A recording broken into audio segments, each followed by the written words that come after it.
Hello दोस्तों, मैं अनीस आप सभी का अपने यूट्यूब चैनल क्लिंथ कैरियर मेकर में आपका स्वागत करता हूं। और आज ये मेरा मॉक टेस्ट 8 का सॉल्यूशन है।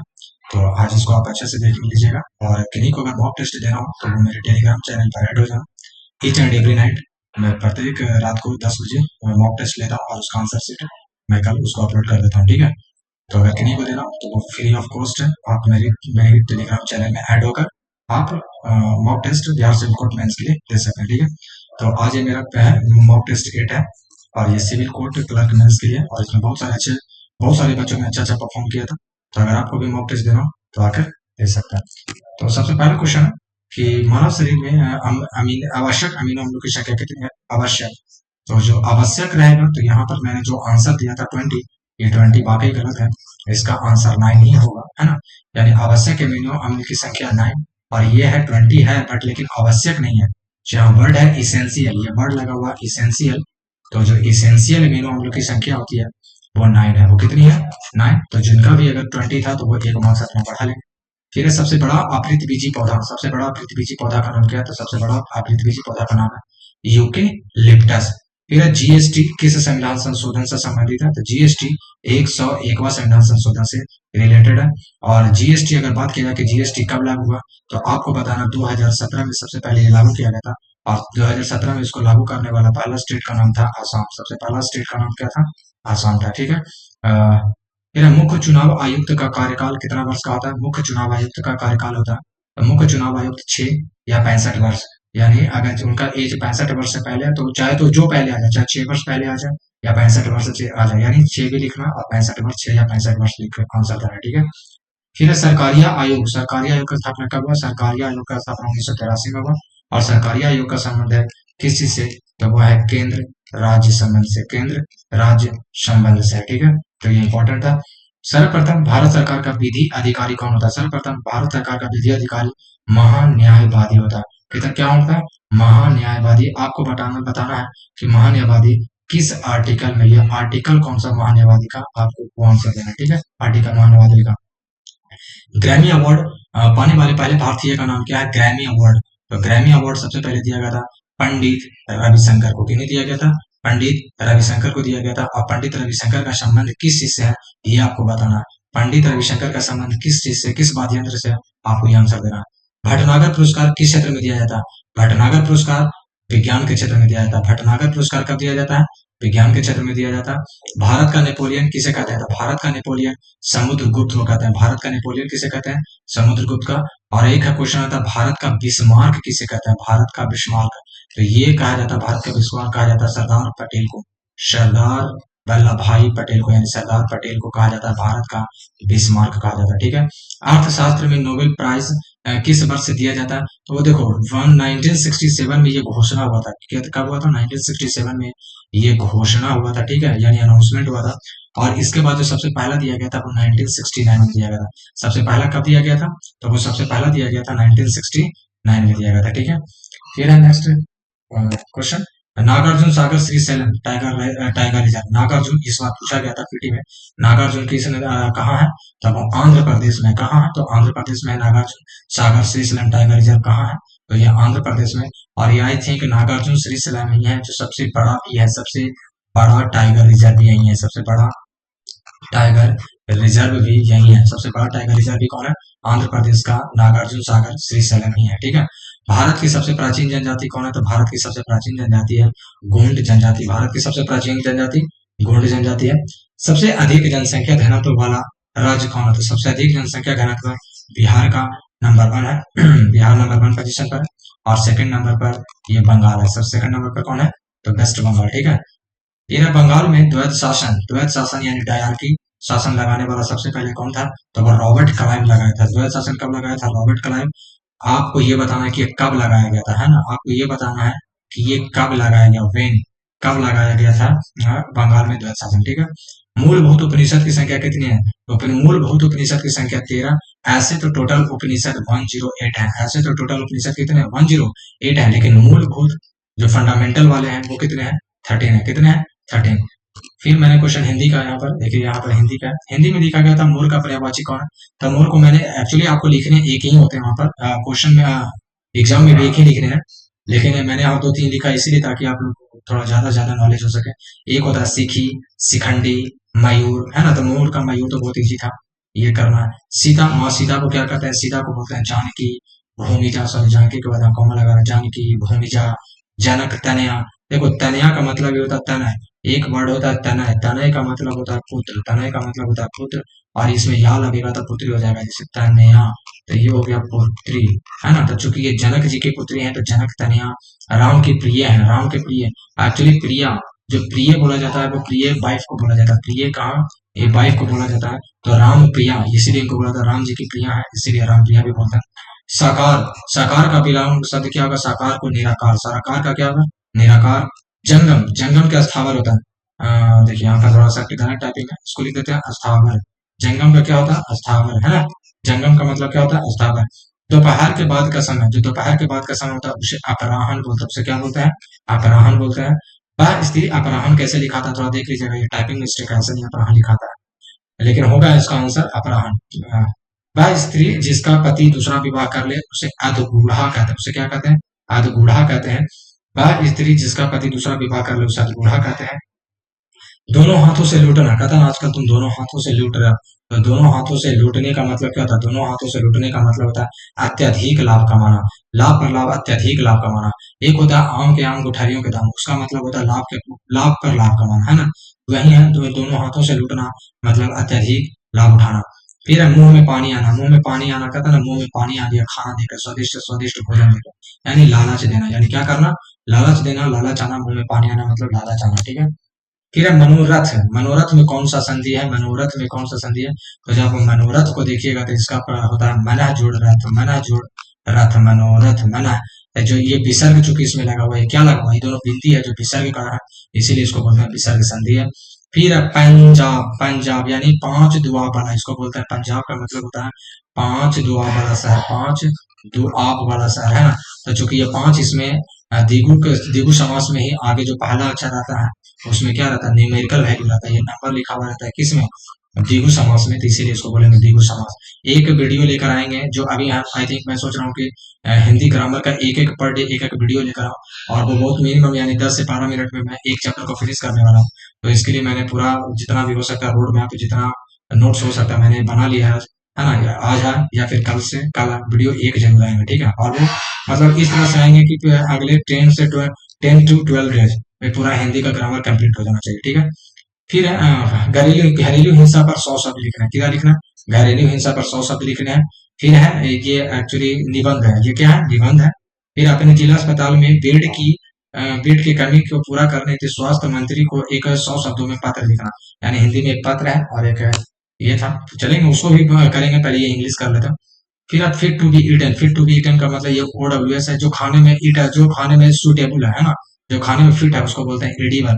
और जो कुछ भी खा लेता है उसे एडिटेबल बोलते हैं, उसे क्या बोलते हैं, एडिटेबल बोलते हैं। जो कुछ भी खा लेता है ना, लेकिन जो खाने में फिट है वो क्या है, एडिबल है। फिर रहता है official formality resulting in delay, किसी भी आदेश को मतलब जो डिले करना, इतना कहने का मतलब सरकारी कागज में उलझा देना जिसके कारण डिले हो रहा, उसी को बोलते हैं रेड टैपिज्म, उसी को क्या बोलते हैं, रेड टैपिज्म बोलते हैं। फिर है ब्राउन स्टडी, ब्राउन स्टडी करने का मतलब होता है रिवरी, ब्राउन स्टडी मतलब होता है रिवाइव करना, है ना, रिवेरी करना। On the cards, on the cards का मतलब होता है सर्टेन, निश्चित किसी चीज को लेकर के ऑन द कार्ड्स है यानी सर्टेन है। सक्सीड में सस्पेक्ट, ये एक्चुअली याद कर लेना, ये दोनों याद कर लेना इंपॉर्टेंट है, ये क्या इंपॉर्टेंट है, याद कर लेना दोनों का। फिर है सक्सीड, सक्सीड कैसे लिखा था, तो सक्सीड में सिंगल ही नहीं बल्कि डबल ही होता था, SU CC सक्सीड ऐसे लिखा था।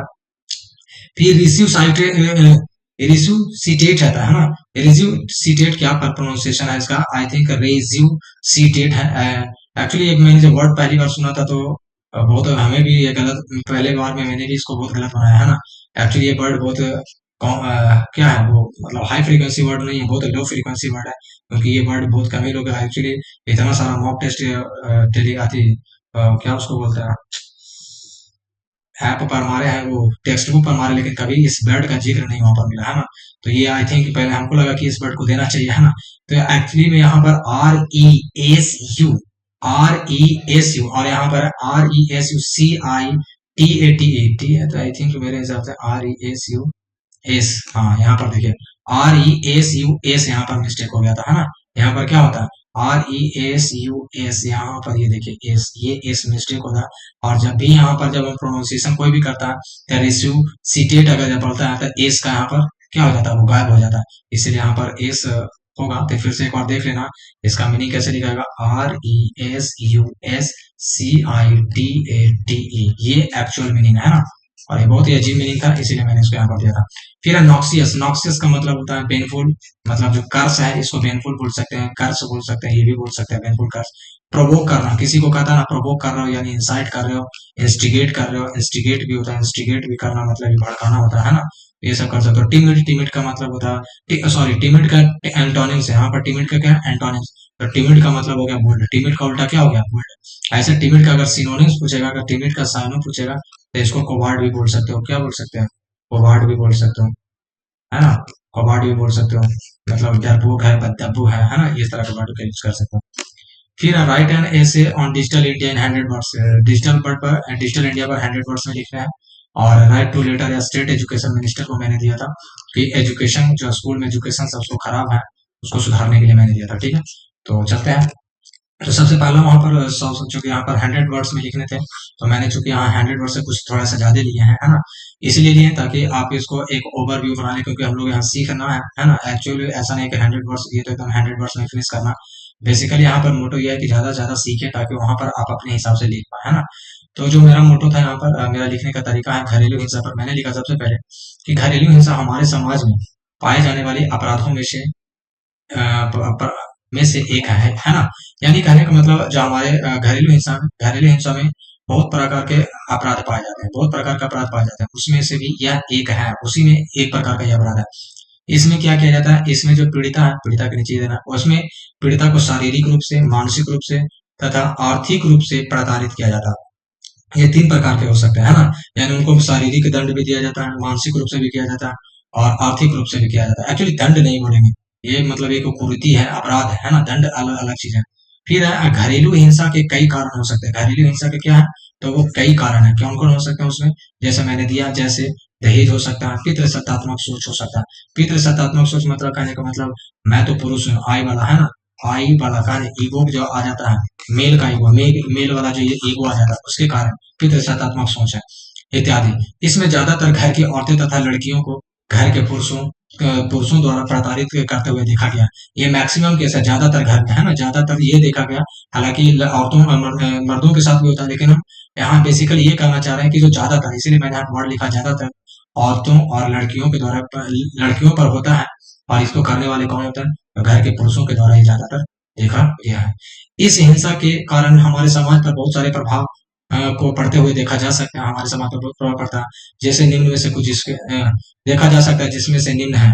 इसमें मैंने बताया, एक्चुअली एक बताया आर्थिक कारण, एक बोला सामाजिक कारण, है ना। तो ये तो मेरा जो कहने का मतलब विशेष लगा, और भी बहुत सारे कारण हो सकते हैं, लेकिन चूंकि लिखने 150 शब्द में ही है, इसीलिए जितना हो सके उतने शॉर्ट में लिखे। आप मेरा मीनिंग भी अच्छे से कैरी होना चाहिए, है कि नहीं। ऐसा नहीं कि सेंटेंस को ज्यादा तोड़ तोड़ कर लिख दें, एक यहाँ लिखे फिर अगला जो सेंटेंस लिखे तो उससे रिलेटेड वही नहीं, ऐसा नहीं लिखना, है कि नहीं। तो फिर आर्थिक प्रभाव में मैंने लिखा, इस हिंसात्मक सोच के कारण समाज में औरतों तथा लड़कियों को पढ़ने, नौकरी तथा व्यापार करने की अनुमति नहीं होती है, जिसके कारण समाज का बड़ा हिस्सा अविकसित रह जाता है ना। एक बहुत बड़ा हिस्सा है, अप्रोक्सीमेट मान के चलिए तो 40% से 50% ये वुमेन्स है, और ये विकसित रह जाती है। हमारा समाज और विकसित रह जाता है, और हमारा समाज आर्थिक संकट के चपेट में चला जाता है। और वो क्या हो जाता है, आर्थिक संकट आ जाता है, लोगों के पास पैसों की कमी, मतलब ओवरऑल ये कहने का मतलब कि जितना हमारे समाज को प्रफुल्लित होना चाहिए वो उतना नहीं होता। और ये जितनी चीज भी देखिए, आखिर मैंने ये कहीं भी ऐसा नहीं है कि किसी को भी नकल किया, मैंने किसी से कोई देखा है यूट्यूब वीडियो ये सब देख के मैंने अपना उसको लिखा। ये खुद का सोच है, ये खुद का सोच क्यों है, कि अगर आप इसको ध्यान से थोड़ा सा बैठ के देखो तो लगेगा कि हाँ ये मैंने अपने आसपास जो देखा है, जो फील किया, बस उसी को मैं लिखता हूँ, चाहे लेटर कोई भी हो, जो मैं फील करता हूँ उसी को मैं लिखता हूँ, ठीक है। बहुत सारे तो इतने अच्छे से रट लिए हुए हैं, मतलब निबंध वगैरह रटे हुए हैं, कि जब वो लिखते हैं और जब वो लेटर लिखते हैं तो दोनों में एकदम आसमान जमीन का अंतर हो जाता है। लेटर का लिखावट इतना बेकार, और ऐसे इतना बढ़िया लिखते हैं, फिर समझ में आ जाता है कि एक रटा हुआ आंसर है और एक खुद से लिखा हुआ आंसर है, बात समझे। इसीलिए जो भी आप फील करें, जो भी आप देखे हैं उसको आप लिखे, है ना। एक्चुअली नहीं है कि और एक चीज और बता देते हैं आपको कि अगर आपको लगता है कि ए से कैसे लिखा जाता है ना, तो आप एक चीज कीजिए कि आप यूट्यूब पर जाइए और यूट्यूब पर जाने के बाद आप एसएससी सीजीएल के जो भी टॉपर वगैरह, चाहे सीजीएल टॉपर हो चाहे यूपीएससी टॉपर हो, कोई भी हो, ठीक है, उनको उनका कॉपी जाकर आप यूट्यूब पर देखिए, इजी से आपको मिल जाएगा। और फिर वहां पर देखिएगा आप उनका ऐसे लिखने का तरीका, इतना बेसिक लैंग्वेज में वो लिखते हैं, इतना बेसिक में लिखते हैं ताकि आपको भी समझ में आ जाएगा कि हाँ, इतना बेसिक लिखने पर इतना अच्छा अच्छा नंबर मिलता है। जितना बेसिक लिखेंगे उतना ही अच्छा नंबर मिलता है। लोग क्या सोच रहे हैं कि बड़े बड़े मोटे मोटे भारी भरकम शब्द लिख देने से ज्यादा नंबर मिल जाएगा, ऐसा नहीं है। अगर मेरा बात पर विश्वास नहीं है तो आप जाके यूट्यूब पर, चाहे सीजीएल टॉपर कोई रहे या फिर जाकर आप यूपीएससी के जाकर देख लेना कॉपी, आपको ऐसा महसूस होगा कि जैसे हम लोग सोचते हैं बस वैसे ही वो लोग सोच के अपना कॉपी में, अपना भाषा में आंसर लिखा और उसके नंबर बहुत भी है कि नहीं। तो इसीलिए अपना लैंग्वेज में लिखिए, ज्यादा समझ में आएगा, ज्यादा मार्क्स मिलेगा इससे। सामाजिक प्रभाव क्या, घरेलू हिंसा के कारण औरतें तथा लड़कियों के नहीं बल्कि पूरा समाज भी प्रभावित होता है। और ये देखो, ये फील किया हुआ चीज है। अब आपके घर के आसपास में अगर पूरा सब लड़ाई झगड़ा कला कलेश हो रहा था, कहीं ना कहीं आप भी उससे डिस्टर्ब होइएगा, वही ना, पूरा प्रभावित होइएगा। हर समाज में और समाज में रह रहे अन्य सदस्य भी इस प्रताड़ना के प्रत्यक्ष व अप्रत्यक्ष रूप से, चाहे वो डायरेक्ट हो या वो इनडायरेक्ट हो, जैसे पड़ोसी में अगर कोई लड़ रहा है तो उस पर उसका हम मेरे ऊपर प्रत्यक्ष रूप से प्रभाव नहीं पड़ रहा, लेकिन हमारे बच्चों पर अप्रत्यक्ष प्रभाव पड़ेगा, वो वही चीज सीखेगा। बात समझे? तो यही मेरा लिखने का तरीका कि जो प्रत्यक्ष है या अप्रत्यक्ष रूप से शिकार होते चले जाते हैं। और मेरा बच्चा, किसी का भी बच्चा जिसके घर के आसपास जब सारे लड़ाई वैसे करते हैं तो बच्चे भी, उसके आसपास के बच्चे भी उसी तरह से लड़ने झगड़ने शुरू कर देते हैं कि नहीं। तो ये प्रत्यक्ष और अप्रत्यक्ष रूप से क्या करते हैं, प्रभावित करते हैं। फिर मैंने लिखा उपचार, और भी कई तरह के प्रभाव लिखे जा सकते हैं इसमें, चूंकि वर्ड का लिमिट है इसीलिए फिर मैंने उपचार लिखा। भारत सरकार ने इस हिंसा को संज्ञान में लेते हुए घरेलू हिंसा अधिनियम 2005 बनाया, जो महिलाओं तथा लड़कियों को कानूनी, देखिए सर गलत लिखा हुआ है यहाँ पर, कानूनी कानूनी कानूनी ऐसे लिखेगा, कानूनी सहायता प्रदान करती है तथा उन्हें इस समाज में सिर उठाकर जीने की स्वतंत्रता प्रदान करती है ना। लड़कियों को ये भारत आती, ये क्या डोमेस्टिक वायलेंस एक्ट जिसको बोलते हैं, डोमेस्टिक वायलेंस एक्ट 2005 जो है वो लड़कियों को क्या देती है, औरतों को क्या दे रही है, उनको सम्मान दे रही है। उनको क्या, अगर उनके साथ इस तरह का हिंसा हो रहा तो वो जाए केस करे, है ना, रिपोर्ट करे, थाना में दर्ज करा। तो ये सब करने का मतलब, तो यही मेरा उपचार में लिखने का एक तरीका था जो कि भारत सरकार किया। फिर मेरा है, घरेलू हिंसा को संपूर्ण रूप से समाप्त करने के लिए हम सभी को आशावादी यानी ऑप्टिमिस्ट होना पड़ेगा। क्या होना पड़ेगा? ऑप्टिमिस्ट होना पड़ेगा, पेसिमिस्ट नहीं बल्कि ऑप्टिमिस्ट सोच के साथ मिलकर काम करना होगा। और सामाजिक शिक्षा का, और शिक्षा नहीं, सामाजिक शिक्षा का विस्तार करना पड़ेगा। समाज में कैसे रहें, पढ़ लिया, पढ़ लेने का तो बहुत सारा आदमी पढ़ लेता है, लेकिन वो भी घर में क्या करते चलता है, घरेलू हिंसा करके बैठा हुआ है ना। पढ़ने का तो ग्रेजुएशन किया हुआ, एमए किया हुआ, लेकिन घरेलू हिंसा वो भी कर रहा, वो भी अपने बाप को मार पीट रहा। तो ये कहने का मतलब है सामाजिक शिक्षा का विस्तार करना पड़ेगा, सामाजिक शिक्षा का विस्तार करना होगा। तो आप लोग बताइए कमेंट में। एक्चुअली मैं किसी का देख रेख के नहीं करता, और जब भी मेरा पेपर में आया तो मैं इसी तरह के मैं लिखना चाहूंगा। और ओवरऑल हमको विश्वास है कि इस बार जैसे पहले टाइपिस्ट के मेंस में भी अच्छा मार्क्स मिला था और यहाँ भी अच्छा मार्क्स मिलेगा। फिर जिला अस्पताल में बेड की कमी को पूरा करने हेतु स्वास्थ्य मंत्री को पत्र लिखना। इसमें बहुत प्रॉब्लम था कि सर हम कैसे लिखें। देखिए, फॉर्मल लेटर जो भी है तो फॉर्मल लेटर में आप ऊपर परीक्षा भवन लिख सकते हैं। ये परीक्षा भवन का मतलब क्या है, जो पहले बेसिकली समझ लीजिए, ये आपका एड्रेस है। ये आपका क्या है, एड्रेस है। तो ये चीज को समझ लेना, ये आपका क्या है, एड्रेस है। तो कितना आदमी इस चीज को समझते ही नहीं है, इसको लगता है कि सर यहाँ परीक्षा भवन तो बाकी सब में लिखेंगे, इसमें भी लिखें क्या? इसमें भी लिखना है, क्योंकि आपका अगर ये परीक्षा में भवन में आप नहीं दे रहे होंगे, अगर ये लेटर लिखेंगे तो फिर आप अपना यहाँ पूरा लिखेगा, नाम ई यू फला चिन्ह घर यहाँ पिन कोड यहाँ लिखाता है। बात समझे, फॉर्मल लेटर में। तो आप चूंकि यहाँ परीक्षा भवन में लिख रहे हैं तो परीक्षा भवन लिखे। फिर लिखे पटना बिहार सरकार, इन दोनों एक साथ रहेगा, यहाँ गैप ज्यादा नहीं रहेगा, गैप रहेगा, ये गैप रहेगा। चूंकि मेरे पास यहाँ जगह कम थे इसलिए मैं यहाँ पर उतना आपको गैप नहीं दिख रहा। इन दोनों के बीच में क्या रहेगा, गैप रहेगा। इन दोनों के बीच में क्या रहेगा, गैप रहेगा। फिर लिखा 25 अप्रैल 2025। फिर मैंने इन दोनों के बीच में गैप देना है, इन दोनों के बीच में क्या देना है, गैप देना। फिर है सेवा में माननीय स्वास्थ्य मंत्री बिहार सरकार, बिहार सरकार, बिहार, यानी यहाँ पहले मैंने लिखा, ठीक है, सेवा में माननीय स्वास्थ्य मंत्री बिहार सरकार, बिहार। फिर विषय क्या है, अस्पताल में बेड की कमी के संबंध में, अस्पताल में बेड की कमी के संबंध में। फिर लिखा महाशय। फिर मैं यहाँ से लिख रहा हूँ, मैं आपका ध्यान अपने क्षेत्र के क अस्पताल की ओर आकर्षित कराना चाहता हूँ। पहला, इस अस्पताल में बेडों की संख्या लगभग 100, लगभग 100, एग्जैक्ट नहीं हम लिखे, लगभग 100, एकदम गिन के नंबर नहीं बताना है, लगभग 100 है। तथा इस क्षेत्र की आबादी काफी ज्यादा है। जिससे यहाँ आने वाले मरीजों को बेड तक मुहैया नहीं हो पाता और उन्हें मजबूरन फर्श पर ही लेटाकर ही इलाज किया जाता है। यह स्थिति बरसात के मौसम में और भी व्यापक और भी लगा दीजिए ज्यादा अच्छा रहेगा और भी भयावह हो जाती है जब डेंगू और मलेरिया जैसी बीमारियां फैल जाती है ना। यह अस्पताल हमारे क्षेत्र में रह रहे गरीब और निर्धन के लिए एकमात्र सहारा है। कितना मतलब ये जो बेसिकली है पूरा मीनिंग इसको हम कैरी किए। फिर लिखे, अतः आपसे नम्र निवेदन है कि आप स्वयं है ना किसी अफसर को न बोलकर आप स्वयं इस समस्या का संज्ञान लें ताकि यह कार्य जल्द से जल्द पूरा किया जा सके। सॉरी, फिर यहाँ पर शाह धन्यवाद भावतीय यार लगा, इन दोनों के बीच में गैप रहेगा, इन दोनों के बीच में गैप रहेगा, ठीक है। तो ऐसे करके लिखना और मेरे हिसाब से जब आप अपना लैंग्वेज में लिखें और इस तरह के लेटर लिखेंगे आपको बहुत अच्छा मार्क्स मिलेगा, बहुत अच्छा मार्क्स दिया जाएगा। फिर डिजिटल इंडिया, डिजिटल इंडिया पर लिखना था 100 वर्ड्स में लिखने थे इस, लेकिन मैंने 100 वर्ड से कुछ ज्यादा लिखे हैं और इसीलिए ज्यादा लिखे हैं ताकि ज्यादा कंटेंट रहे और वहां पर आप कंटेंट के कमी के कारण ऐसा ना हो कि जब लोग 150 शब्द 150 वर्ड और 120 या 130 वर्ड्स लिखने का है तो आपके पास कंटेंट ही ना रहे, इसलिए मैं ज्यादा ज्यादा यहाँ पर कंटेंट देता हूँ और इसको भी मैंने अपना ही लैंग्वेज में लिखा। आपको ये भले लग रहा होगा कि ये इतना कैसे किसी को पक्का दे के कॉपी उपी किया हूँ, लेकिन मैं इसको जब आपको अभी हिंदी करके दिखाऊंगा तो आपको लगेगा कि एकदम इसमें टेंस ही चाहे तो मैं परफेक्ट यूज किया हूँ या फिर पास्ट हल्का और नहीं तो फिर पैसिव वॉइस, बस यही 3-4 का मैं यूज करता हूँ टेंस का और बाकी मैं जितना ऐसे रहे या फिर लेटर रहे मैं यूज करता हूँ, चाहे तो वो present perfect tense, present indefinite या पास्ट इंडेफिनिट, बस इससे ज्यादा का मैं यूज नहीं करता। बस 3 टेंस और वो 500 वर्ड्स या 600 वर्ड्स भी लिखने का तो मैं इसी 3 पर लिखूंगा, ठीक है। फिर कर डिजिटल इंडिया कैंपेन, जो डिजिटल इंडिया कैंपेन है हैज बीन स्टार्टेड। अब देखो कैंपेन है तो अपने तो स्टार्ट नहीं होगा, खुद से तो स्टार्ट नहीं होगा, इसको कोई ना कोई करेगा, तो यहाँ पर चाहिए एक्टिव वॉइस नहीं पैसिव वॉइस का जरूरत चाहिए, इसलिए मैंने लिखा देखिए हैज बीन स्टार्टेड, देखिए पैसिव वॉइस का यूज किया मैंने। A digital India campaign has been started by the prime minister of India Narendra Modi. Narendra Modi को देखो मैंने यहाँ पर ऐसे करके कॉमा में किया, नरेंद्र मोदी के द्वारा किया गया। फिर दिस प्रोग्राम स्टार्टेड 1 जुलाई 2025, ये इस दिन को स्टार्ट किया गया था। किस लिए किया गया था? To connect each and every citizen, जितने भी के सिटीजन हैं ऑफ इंडिया उनको किसी से कनेक्ट करने के लिए, टू द इंटरनेट, इंटरनेट से जोड़ने के लिए डिजिटल इंडिया लाया गया था। कितना बेसिक बात है।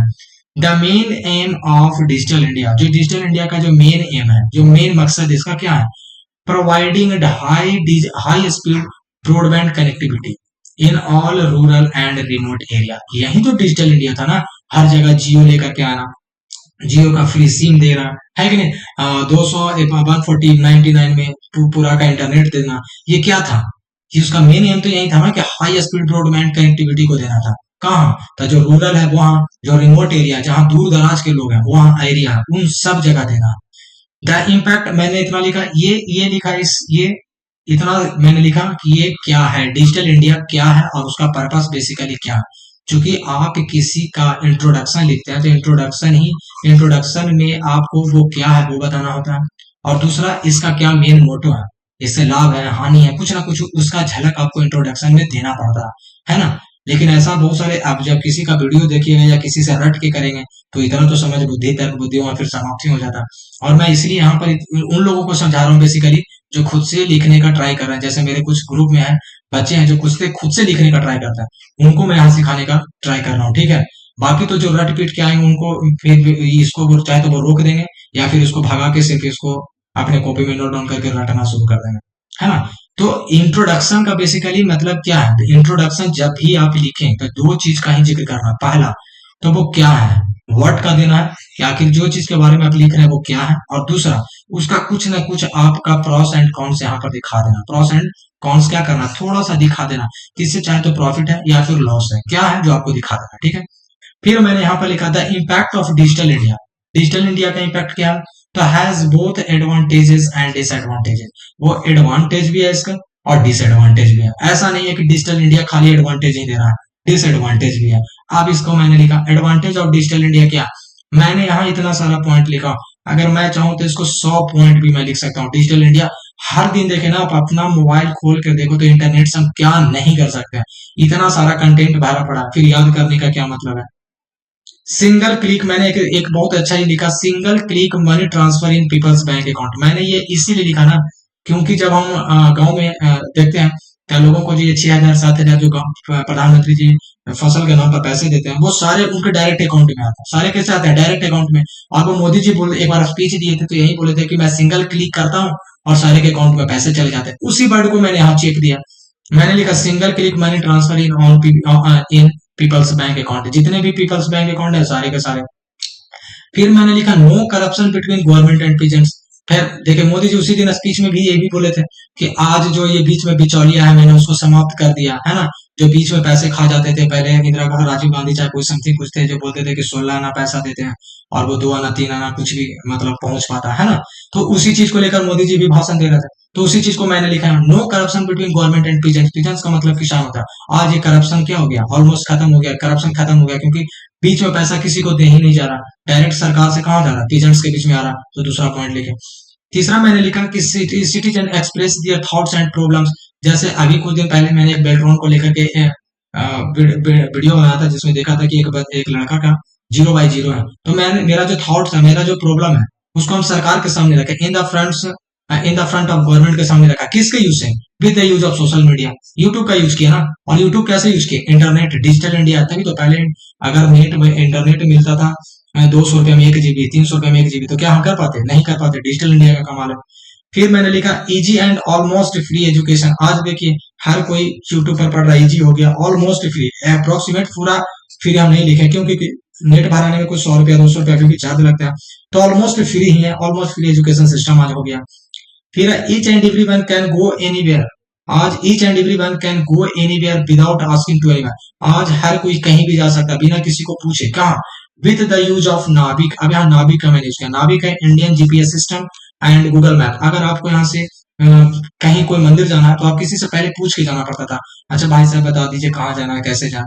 आज बोलना पड़ता नहीं, गूगल मैप नाविक तुरंत लगाते हैं। आज चूंकि गूगल मैप को मैंने बाद में लिखा और ये मेरा दिमाग है, मैंने गूगल मैप को इसलिए पहले नहीं लिखा क्योंकि नाविक इंडिया ऑलरेडी बनाया हुआ, तो मैं इंडिया को पहले प्रमोट करना चाहता हूँ रादर देन इंग्लैंड अमेरिका को, है ना। तो इसीलिए मैंने तो यहाँ नाविक को सबसे पहले लिखा कि नाविक इंडियन जीपीएस सिस्टम है।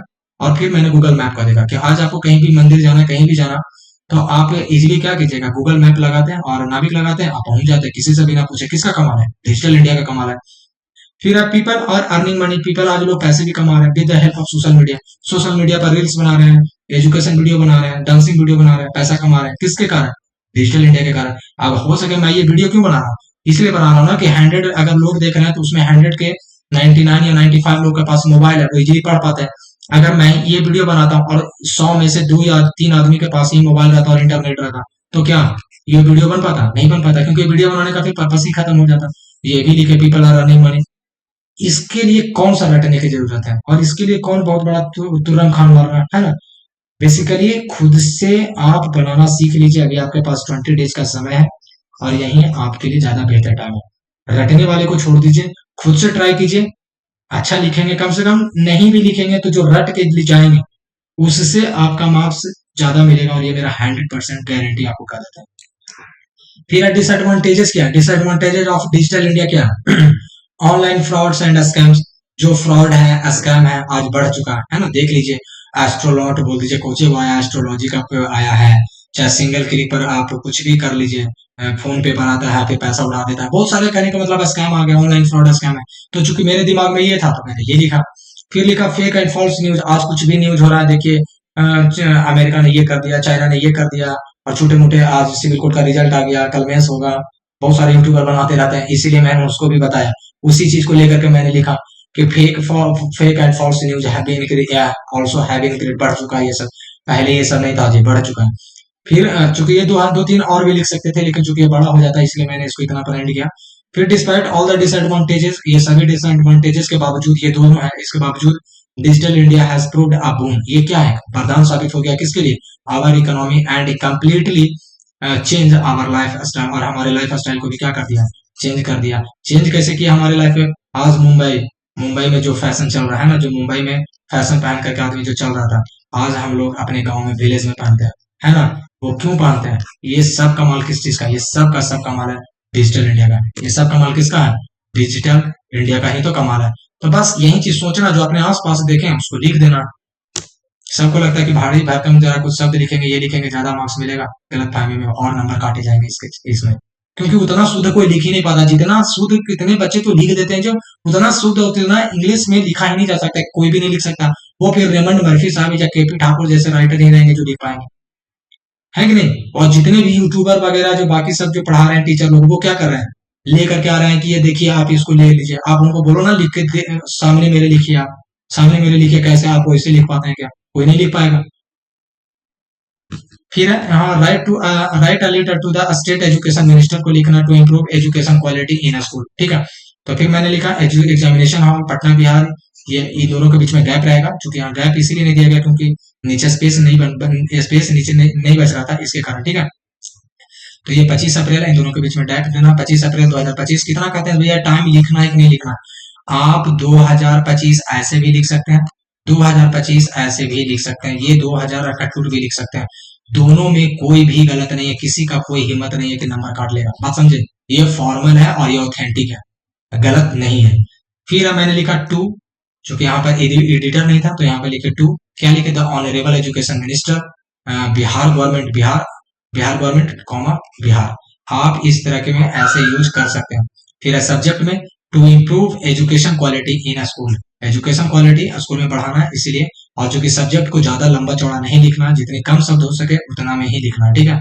फिर मैंने लिखा respected sir, through this letter, इस लेटर के माध्यम से I would like to draw your attention, मैं आपका अटेंशन कहाँ करना चाहता हूँ, टुवर्ड्स द प्रॉब्लम, किस प्रॉब्लम को लेकर के जाना चाहता हूँ, worse education quality in our areas, अगर हमारे एरिया का स्कूल में, तो एरियाज स्कूल, हमारे जो एरिया का, हमारे जो एरिया में जो स्कूल है वहां पर जो वर्स एजुकेशन क्वालिटी है, मतलब बदतर जो एजुकेशन का क्वालिटी है उसकी ओर आपको क्या करना चाहता हूँ, खिंचाव करना चाहता हूँ, खींचना चाहता हूँ। कितना सिंपल लैंग्वेज में लिखा गया। For the last few months, फिर मैंने लिखा for the last few months, कुछ महीनों से teachers are not coming at the time, teachers समय पर आ ही नहीं रहे।